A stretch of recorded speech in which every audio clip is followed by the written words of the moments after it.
I haven't had a chance to speak on the Flau'jae situation with her mother, going on live in support of her daughter after the South Carolina loss. I'm going to just say this right here.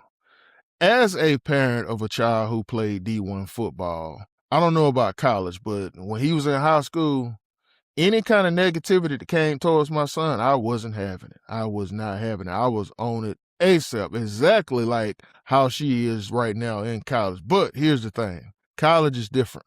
College is so different. I don't care if your kid is making millions of dollars. It's just certain stuff you just shouldn't say, because sometimes as a parent, when you go out in front of public like that and say some of the stuff, you can hurt your child more than helping them out. And I get it. She's a parent. Sometimes as parents, we don't think before we get out and speak. That's just the way it is.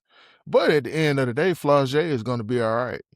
She's a bright kid. And honestly, good as she is in basketball, I look at a lot of the stuff she do away from the court, not only as a rapper, but she's a great investor. And a lot of these kids need to start doing more of that with their NIL money instead of some of the stuff they they do currently. I mean, a lot of these parents and stuff, they're the ones who hogging all the NIL money, making sure their house paid for, bills paid, which I get, but investments are the key to longevity, as far as your kids, your grandkids, all that stuff. So, that's what I look at Flau'jae for. She's a very good person, away from the basketball court. But at the end of the day, like I said, Flau'jae is going to be fine. She's going to be fine, with all this. But again, sometimes as parents, we say stuff before we think.